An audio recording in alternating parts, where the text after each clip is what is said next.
Now, give me a wave if you've got that. Great. Now, I've started here. It's all about the member and experience. And I've done that, in a sense, to make the connection between public image and branding, membership and service impact, sort of the three areas of Rotary that we often talk about. Member experience is the thing that connects all of those. You know, if we can lift and enhance the member experience, we can strengthen branding and our public image, you know, both in terms of in the community and in ourselves.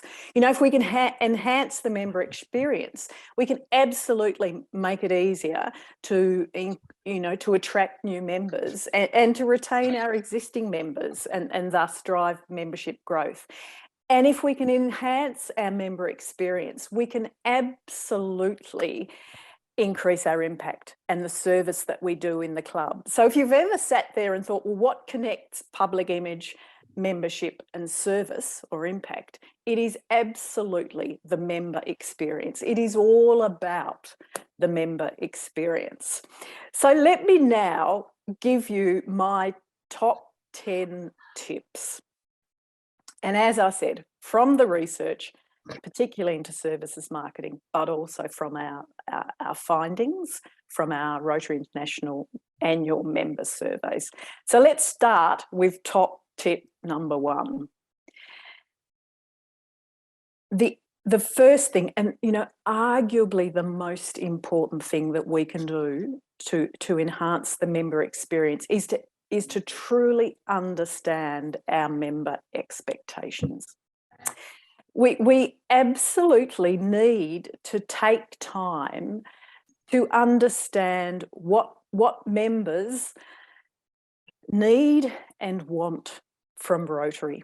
You know, and they're going to have common needs, but also unique needs. I mean, we can all talk about the common needs that we want out of Rotary. You know, we want to be respected, we want to feel welcome, involved and included. And we know from our Rotary International surveys that you know, it's reasonably common that people join Rotary to give back to their local community and make connections. So there are some common needs and expectations, but there are also needs and expectations that are unique. You know, maybe that member that joined, for instance, because they need professional connections in their current role. You know, there will be common and unique needs. And the other thing that we need to recognise is that those needs change over time. You know, for instance, our surveys tell us that new members join for service, but we stay for fun. So it's absolutely essential from a member experience that we truly take time to understand member expectations. And I guess there's a range of ways that we can do it, and you will be thinking about how you could be doing it in your club. And it is often a lot about the discussions and the time that we spend with members before they join our clubs. You know, the regular discussions that we're having with our members, potentially in our club assemblies, in our committee meetings. Maybe it is the regular one-on-ones that we have with our president or surveys that we do in our club, but we need to take time to understand member expectations. And I guess my question for you for reflection is, when was the last time somebody asked you what you want to get out of Rotary? So that's my top tip number 1. We need to take time to understand member expectations. So now let's go to number 2, and this is a really important one. And this is about making sure that our members are actively engaged in our clubs. And there are 2 elements of this. Firstly, it's that we need to make sure that our members actually know how to get engaged, you know, what they can do, how they can do it, you know, where they can find, you know, the resources that they need to be able to engage with the club. So it's partly about helping members understand how they can get engaged. And then it's about ensuring that they are, you know, that they are given opportunities to be actively engaged, to suggest new projects, to get involved in projects, to have ideas about how the club might operate, to get involved in the way that the clubs will operate. And, you know, there are a range of ways that, you know, we can do that. And we can do it through our onboarding processes, through allocating mentors, you know, through the sorts of club materials that we have and the presentations that we give. And maybe there's a host of other ways that you can think of about how you make sure that members are actively engaged. But certainly, you know, understanding their needs and then delivering an experience that meets those needs, that has them actively engaged, is my second top tip, and a really important way of enhancing the member experience. Now, the third tip is related to that. And again, it's part of this sort of understand expectations and then deliver a service that meets those expectations. A really important aspect of member experience is making sure that our members are engaged in service that is meaningful to them. You know, we are all busy people and we all have a whole host of choices about how we spend our time and money. You know, Rotary is just one thing in that suite of possibilities. It is so important that we make sure that the service that members are engaged in is meaningful for them. And as I said, it links directly back to understanding individual members' needs and expectations. We are all busy people. We all want to have a sense that how we spend our time and how we volunteer through Rotary is actually making a difference. And meaningful will be different for each of our members. You know, for some it will be about working locally in the community, things that matter. You know, it might be that local domestic violence program, or maybe it is that the teaching literacy to children in remote communities overseas. You know, sometimes it might be cause specific. You know, what's the passion that floats your boat?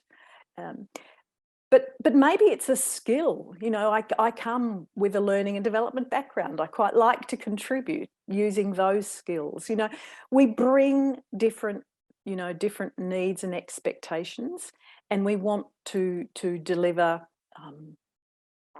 You know, we want to contribute in ways that are meaningful. So that's my third top tip, to make sure that members are actively engaged in service that is meaningful.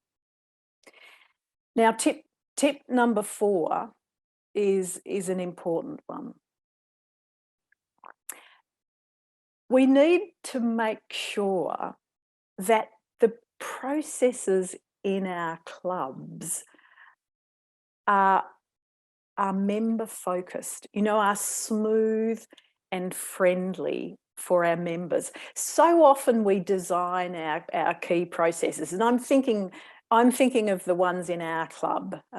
You know, the key processes are how new members apply, you know, and admitted to the club, how we pay our dues, you know, how we pay for our meal costs, you know, all those sorts of the key touch points that we have with our members. Have we designed them in such a way that they are really friendly and smooth for members? We often design them with the club in mind, you know, how to make it really quick and efficient and, you know, cheap, you know, reduce costs for the club. We need to flip that and think about how do we make it easy for our members.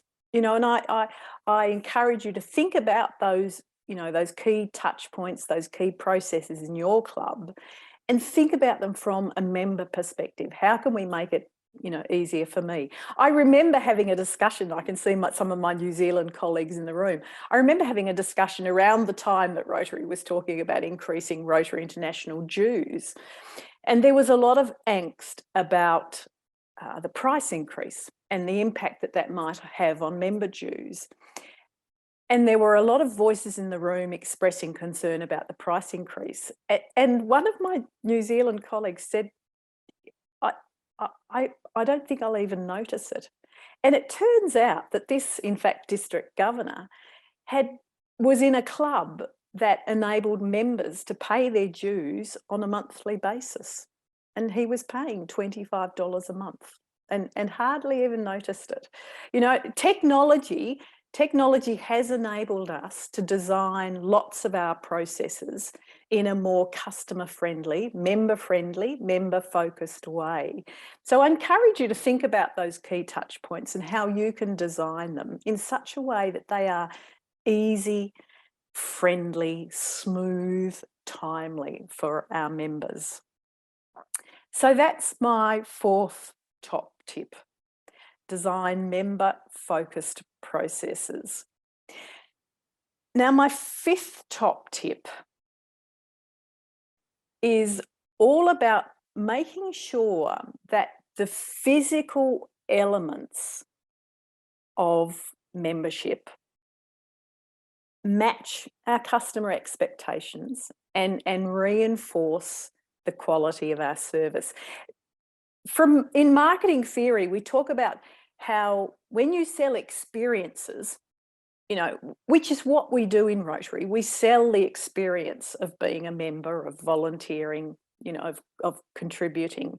We don't sell a good like a shoe or a carrot. You know, we sell an experience, and that makes it really hard when you can't see or touch it. It makes it really hard for customers to sort of judge, you know, the quality of the experience. And so what they tend to do is use the physical elements. You know, they'll use the venue, the quality of your website, the quality of your brochure, you know, the uniforms that you might wear when you're out and about volunteering in the community. It's those physical elements of the service that really impact members, people's perceptions of the quality of the experience. And I wonder what the physical elements of your club experience are like. Things like, you know, the venue, the apparel that you wear, the brochures that you use, the community town signs, you know, that sing out Rotary, the meals that you offer in your club. What do those things say about you and your club? And I suppose most importantly, do they make you proud? You know, so next time you go back to your club meeting, or the next time you're volunteering as a Rotary member on a club project, just run your eyes around the physical elements of our service, our service of Rotary, and just ask yourself the question: do they make me proud? Do they say what we want them to say about Rotary? So that's my fifth top tip. Ensure that the physical elements, all the physical elements that make up, you know, being part of our Rotary Club, match our expectations and reinforce that we have great service, great member experience. So that's my top tip number 5.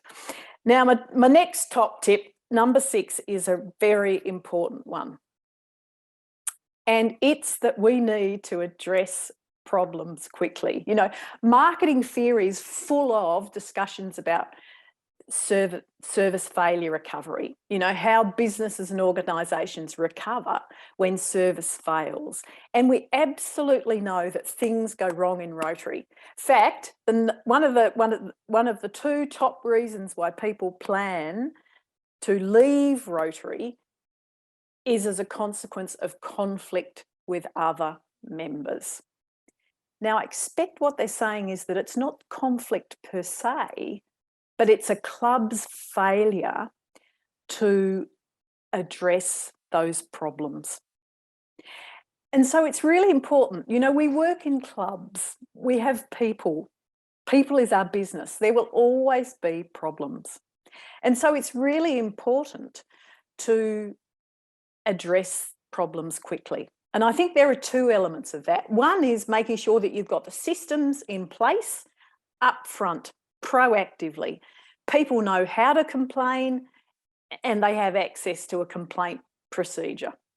So it's partly about laying the groundwork, putting the systems in place, and then it's about responding to complaints when they happen. You know, it is about encouraging listening to complaints. You know, and it's also about making amends, you know, fixing things when things go wrong.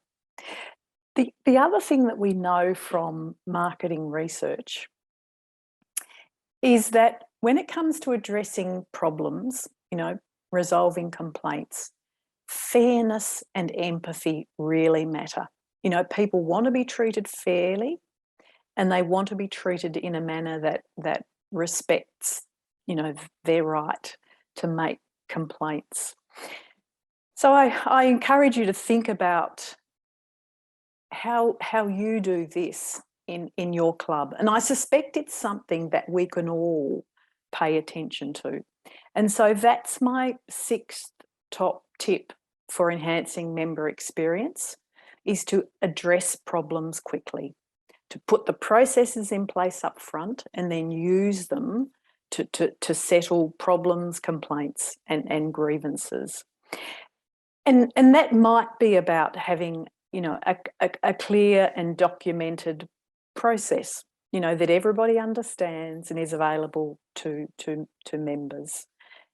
I wonder how you do that in your club or your district. So that's my top tip number 6. Now, my top tip number 7 is to do with pricing and value.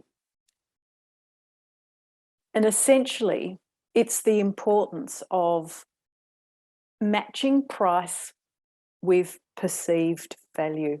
I think the point that I want to stress here is that we need to think of price from our members' perspective. You know, and so when our members think about price, more often than not, what they're really thinking about is value, the value that they get out of Rotary, you know, the benefits that they give or the benefits that they get for the costs that they give.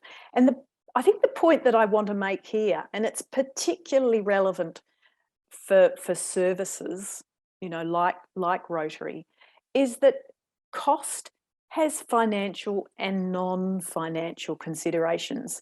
So when somebody is weighing up whether Rotary membership is good value, yes, they're thinking about dues and the dollars that they pay, but just as likely they're thinking about other non-financial costs, particularly time. And for a lot of us, time is actually our most valuable, you know, resource and the thing that matters most of all. So it's really important when you're thinking about what is an appropriate price for Rotary membership, you know, what sort of dues are appropriate, that you consider both the financial and the non-financial elements of value. You know, and in the end, what we want to make sure is that customers, our members, feel like they're getting value out of their Rotary membership. And that question of value will be about money, but it will also be about all those other things like time and status and connections and convenience and all the other benefits that people might want from Rotary. And it may be that you have to think about how you increase your member perceived value in your club. So that's my seventh top tip for enhancing member experience, is to be very intentional about trying to match price, the cost of entry, in a sense, into Rotary with perceived value. And these things very much come into play when you need to increase dues. But ask yourself the question, is Rotary membership value for me? Now, my eighth top tip is that we need to be very intentional about measuring customer satisfaction. We need to keep our finger on the pulse of member experience. You know, how are our members feeling? And, you know, sometimes I think we shy away from this a bit because we're a bit afraid of what we might hear. But, you know, every complaint a member makes, you know, every comment of dissatisfaction is an opportunity for us to fix something. So it's really important that you're measuring satisfaction regularly, you know, and it could be formal, like surveys, and there are a whole host of ways that we can do that now. And Rotary International has some wonderful survey tools on its membership site. So it could be about surveys and regular surveys, and I think they're important. But equally, it could be simply about, you know, a club assembly. How are you travelling? You know, what are you enjoying? What do you want to change? You know, so don't discount all those formal discussions as well. And I think that it harks back to an earlier comment of, you know, trying to develop a culture of listening, you know, listening in your club, listening to what members want and expect, you know, listening to their, you know, their experience of membership in the club, you know, listening to understand how satisfied they are with Rotary membership. I guess the one little caveat I would say here is that it's probably not enough just to measure customer satisfaction. If you're getting feedback, particularly if there are themes in that feedback, you do need to act on the findings of those sort of satisfaction surveys. So that's my eighth top tip. You know, measure satisfaction regularly, and with that, you know, act on what you find. My last two tips do relate specifically to communication. My ninth tip is really around the importance of coordinating communication. It is really important from a member experience perspective that members and prospective members, the community, receive very unified and consistent messaging. You know, that's how you build brand. It's how you frame expectations. And we need to do that. And it's a challenge these days with so many different forms of communication.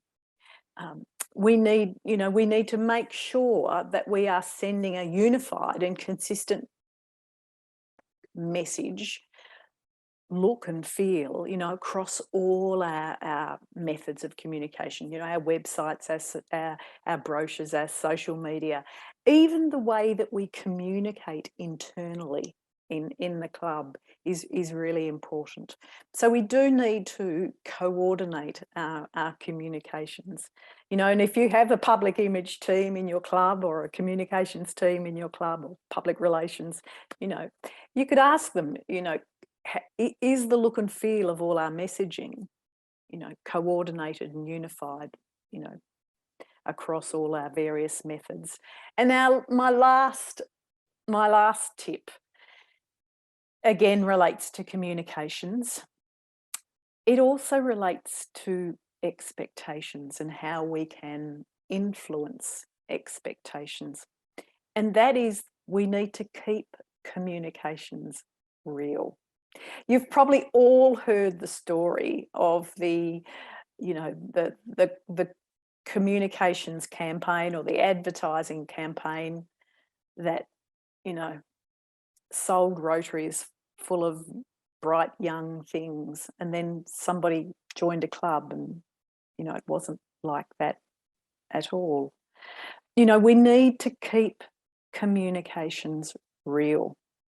We need to make sure that communication, is real, not only to our external prospective members, to the community as a whole, but to our own members as well. And that's partly also, as I said, about educating our members and managing expectations.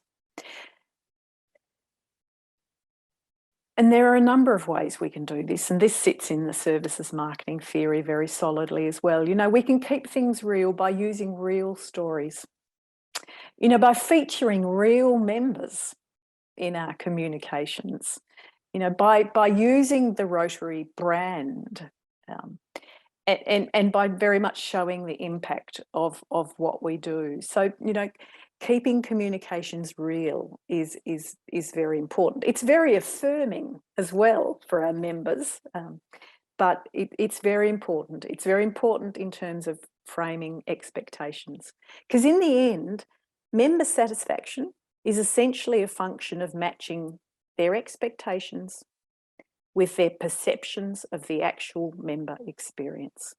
And if you can get those two things to match and meet, you are going to have, a much more positive member experience. So let me give you those top 10 tips again, and then I'm going to ask you for your thoughts.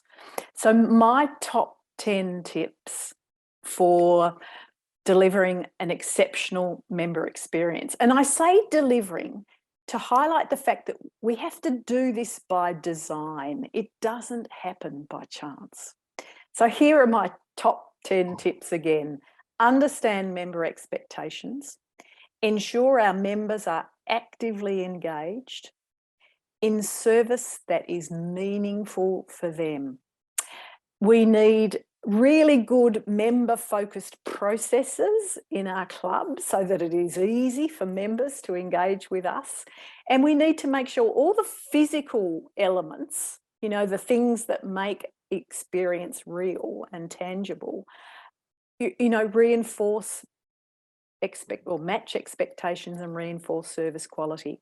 We absolutely need to address problems quickly, because they will happen. We don't need to shy away from that. We just need to address problems quickly. We try and match price with member perceived value. And the important thing is to think of it from a member perspective. We need to measure satisfaction regularly. We need to coordinate communications, and we need to keep our communications real. And those things will enhance the member experience. They will create and deliver a stronger brand and better public image. They will certainly enhance our ability to attract and retain members. And with satisfied members, we will have more impact. Let me finish now with some of my favourite quotes, and I think they sort of sum it up very much for me. This first one is attributed to Dell, and it just highlights that this notion of customer experience, or member experience in our case, is absolutely the way that organisations differentiate themselves. And it's no different from us. People have so many choices now when it comes to volunteering and member associations, that we absolutely have to be great. We cannot avoid not having these conversations. Kate's quote here, she's a learning and development expert, also reminds me that from a member experience perspective, a customer satisfaction perspective, it's not what we think that matters. It's how the customer is actually perceiving the service that matters. You know, how do the members of your club actually feel? Not how you as president think they do. How do they actually feel? And do you know? And this last one is me, you know, unashamedly. And I will often say, you know, we have spent a lot of time trying to make our members fit our clubs. It is absolutely time now to make our clubs fit our members. And that is the basis of a great member experience.